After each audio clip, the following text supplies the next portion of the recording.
প্রিয় দর্শক, সবাইকে শুভেচ্ছা ও স্বাগতম। অবশেষে ইউনূস ফান্দে পড়ে এখন কান্নাকাটি, জাতীয় ঐক্যের ডাক দিয়েছে। শেষ পর্যন্ত আগের ভিডিওতে আপনাদেরকে বলেছিলাম ইউনূস কান্নাকাটি শুরু করেছিল, সেই দৃশ্যটাকে একটু দেখি, তারপর বিশ্লেষণে যাব। আমি চারদিকে বিপদের মধ্যে আছি, যে এই কথা না বলা, এটা একটা নিজেকে রক্ষা করার একটা সুবিধা। কথাটা বলা যায়, তবে হয়তো ঝামেলা থেকে বাঁচবো। খালি খালি বাড়ছে বাড়ছে, এখন তো অর্থাৎ ইউনূসের চারিদিক থেকে বিপদে পড়ে গেছে, ইউনূস নিজেই স্বীকার করছে, এবং ফলে তিনি এখন জাতীয় ঐক্যের ডাক দিয়েছে। এবং সেখানে আজকে যমুনাতে সমন্বয়কদের সাথে তারা মিটিং করেছে। মিটিং করার পরে তাদের সাথে হাসনাত ব্রিফ করেছে। হাসনাতের চেহারাটাও কিন্তু একেবারে শুকিয়ে গেছে। আমরা সেই দৃশ্যটা দেখব, কিন্তু কেন? কারণ হলো ভারত থেকে ইউনূসের উপর যে পরিমাণ প্রেশার আসছে, যে অপকর্ম কুকর্ম, হিন্দুদের উপর যে নির্যাতন, সেই নির্যাতনের কারণে এই ইউনূসের আজকে এই করুণ দশা। আমরা একটু আপনাদের সাথে শেয়ার করি জিনিসটা, তারপরে আপনাদের বুঝতে সুবিধা হবে। আমরা একটু শুনি। যমুনায় প্রধান উপদেষ্টার সাথে বৈঠক করছেন বৈষম্য বিরোধী ছাত্র আন্দোলনের আহ্বায়ক হাসনাত আবদুল্লাহ। আমরা সরাসরি ফল নিশ্চিত করা যায় সেই বিষয়গুলো নিয়ে স্যারের সাথে আমাদের কথা হয়েছে আজকে।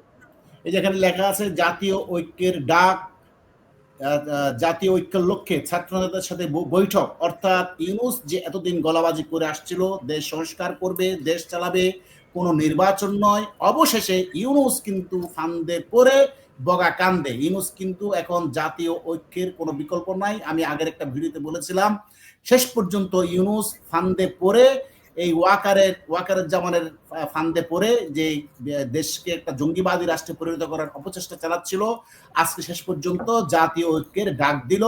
এখন আপনারা দেখেন যে হাসনাতের চেহারা একেবারে শুকিয়ে গেছে। পাশে আছে যে কান্নাকাটি করেছিল হান্নান, মাসুদ হান্নান, তার চেহারাও কিন্তু একদম শুকনা। একটু শুনি। এখানে আমাদের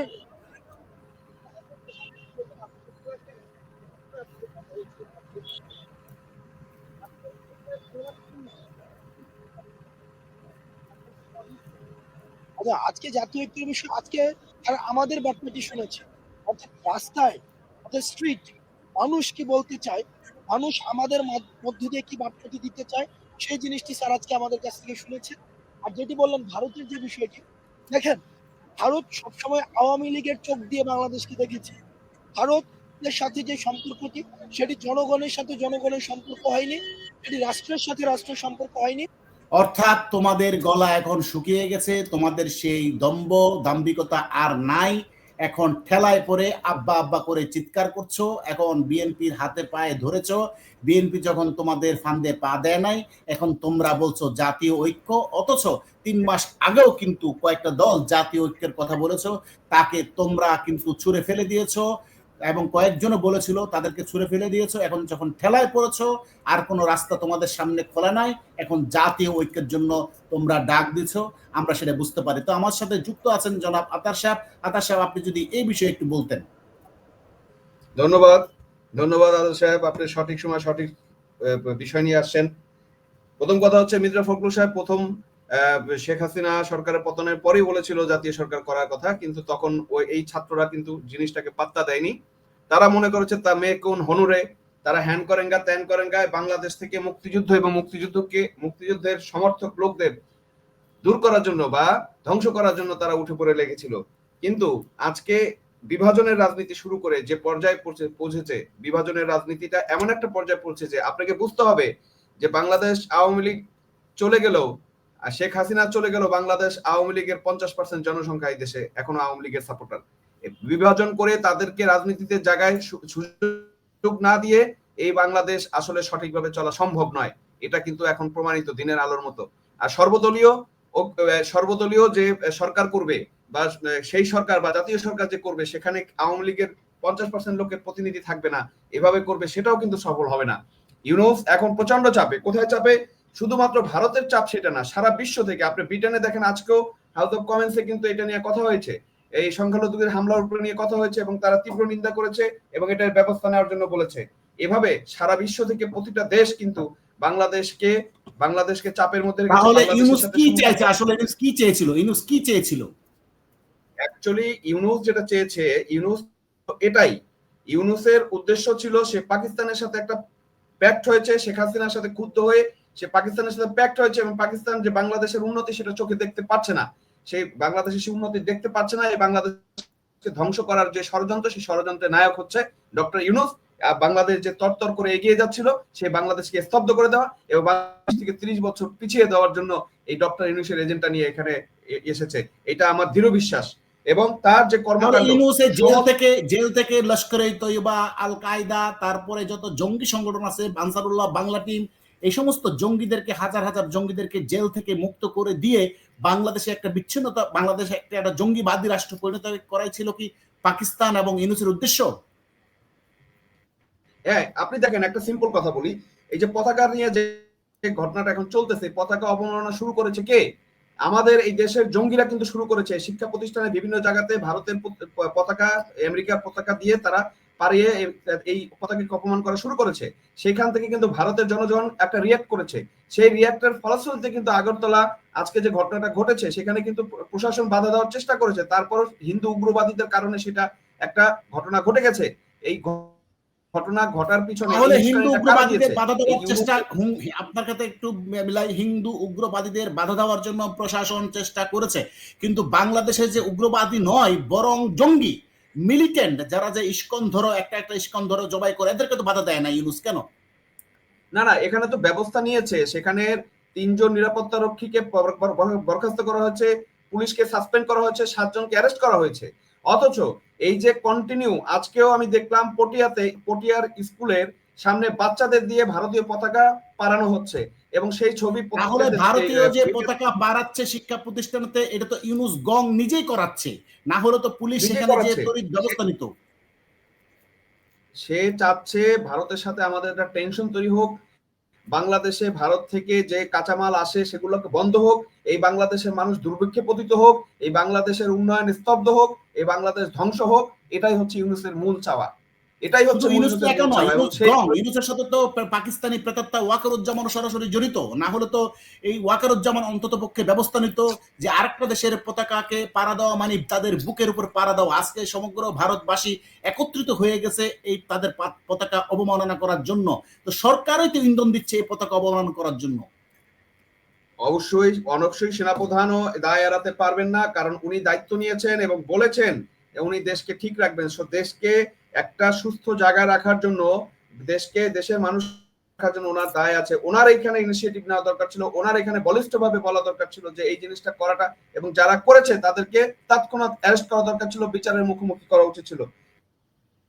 এখনো তো ভারতীয় পতাকা বিভিন্ন শিক্ষা প্রতিষ্ঠানে দিয়ে ছেলে মেয়েদেরকে অপমান করাচ্ছে। আরেকটা বিষয় হলো চিন্ময় প্রভু যে একজন যে কোনো নাগরিক যত বড় অপরাধী হোক তার পক্ষে আত্মপক্ষ সমর্থনের জন্য আইনজীবী নিয়োগ করার সুযোগ আছে, সেটা না করে তাদের আইনজীবীকে চরমভাবে নির্যাতন করে হসপিটাল আইসিইউতে পাঠিয়ে দিয়েছে। তাহলে কতটা বর্বর! কারণ চিন্ময় প্রভু শুধু বাংলাদেশ নয়, উপমহাদেশের জন্য তিনি একজন প্রভু হিসেবে তারা মান্য করে। সেই লোককে এ ধরনের অপমান সরকার ইউনূস করেছে, করে ভারতের সাথে যে ধরনের একটা দ্বন্দ্বে জড়িয়ে পড়ছে। পাকিস্তান তো এটাই চাইছে নাকি? আপনাকে আমি একটা প্রশ্ন করি, অবশ্যই এটা চেয়েছে, আমি একটা প্রশ্ন আপনাকে করি। আপনি দেখেন চিন্ময় প্রভু বা সনাতনী জাগরণ মঞ্চ তারা যে আন্দোলনটা করছে, এখন ধরেন একটা সন্তান তার বাবা মার কাছে চাইতে পারে, একটা জনগণ রাষ্ট্রের কাছে দাবি করতে পারে। ওনারা একটা দাবি করেছে, 8টা দফা দিয়েছে, সেই 8টা দফা যদি সরকার নাও মানতে পারে, কিন্তু সেটা আলোচনা, তাদেরকে আলোচনায় ডাক। আমরা দেখেছি সনাতনীরা কোনো ধরনের ভাঙচুর কিছুই করে নাই, তারা শুধু সমাবেশ করেছে, এটাই তাদের অপরাধ। এবং ইউনূসের থরথর করে ইউনূস কাঁপাকাঁপি শুরু করেছে তাদের সমাবেশ দেখে।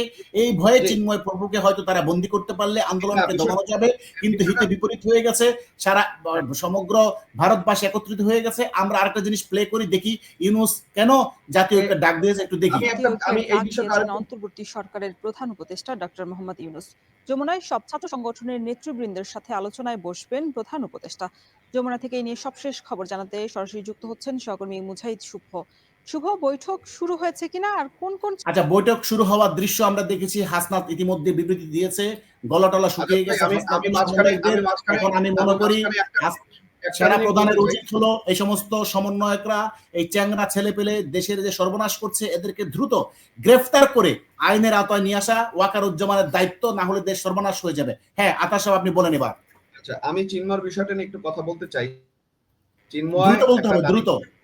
হ্যাঁ, সেটা বলছে, দাবি করেছে, ওনারা দাবিটা অযৌক্তিক হইতে পারে, যৌক্তিক হইতে পারে। আপনি আলোচনা করেন, আলোচনা না করে তাদেরকে হিন্দু মুসলমান আপনি যে বিভাজন করে দেশকে ধ্বংসের দিকে নিয়ে গেলেন, এখন আপনি বলতেছেন হিন্দুরা ভারতের পক্ষে গান গায়, অমুক করে তমুক করে।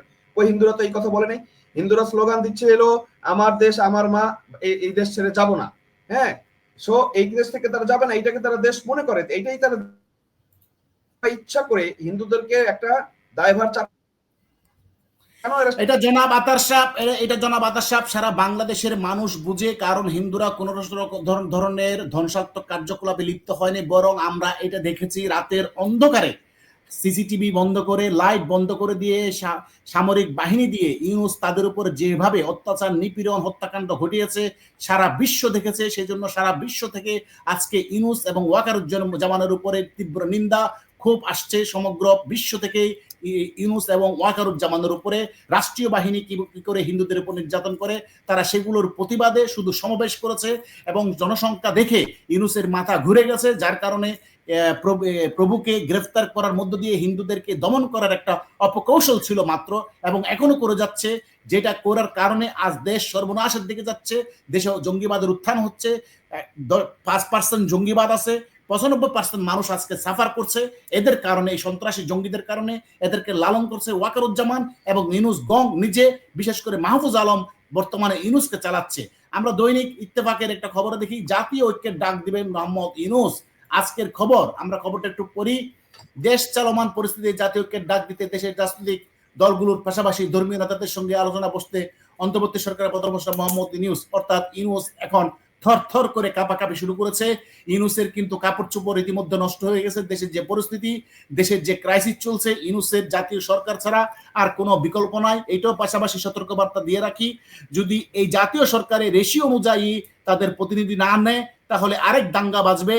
যেমন আওয়ামী লীগকে যদি বাদ দেওয়ার চিন্তা করে, সেটা হবে জীবনে ইউনূসের আর ওয়াকারের আরেক ধরনের মারাত্মক ভুল। কারণ এদেশের মানুষ 50% এখনো আওয়ামী লীগের সাপোর্টার। আপনি 50% মানুষকে বাদ দিয়ে আপনি দেশ চালানোর চিন্তা যদি মাথায় আনেন, সেটা হবে গৃহযুদ্ধ, আরেকটা গৃহযুদ্ধ। অতএব আদার সাহেব আর কিছু যদি বলার না থাকে তাহলে এনে শেষ করতাম। জি, আপনি অবশ্যই সঠিক বলেছেন। ওই ইউনূস ধীরে ধীরে দেশটাকে গৃহযুদ্ধের দিকে নিয়ে যাচ্ছে, এই দেশটাকে সর্বোচ্চ ধ্বংসের দিকে নিয়ে যাচ্ছে। এটাই আমার শেষ বক্তব্য। এখান থেকে আমাদের এখন বোঝা যাচ্ছে সমন্বয়কদের চেহারা কালো হয়ে গেছে। আমি মনে করি ওয়াকারুজ্জামানকে আহ্বান জানাবো, তাড়াতাড়ি এসব সমস্ত সন্ত্রাসী জঙ্গি সমন্বয়কদেরকে গ্রেফতার করে জেলে ভরুন, দেশকে ঠান্ডা করুন, অন্যথায় দেশ উচ্ছিন্ন হয়ে যাবে, দেশ ধ্বংস হয়ে যাবে। ধন্যবাদ। অসাম্প্রদায়িক জনগণের এদেরকে রুখে দাঁড়ানোর সময় হয়েছে। রুখে দাঁড়ানোর এই সমস্ত জঙ্গিদেরকে জেগে ওঠার জন্য এবং রুখে দাঁড়ানোর জন্য সমস্ত দেশবাসীর প্রতি আহ্বান, এই সমস্ত সমন্বয়ক নামক জঙ্গি সন্ত্রাসীদের রুখে দিন, দেশকে শান্তি ফিরিয়ে আনুন। সবাইকে ধন্যবাদ। আবারও দেখা হবে অন্য কোনো বিষয় নিয়ে। ধন্যবাদ।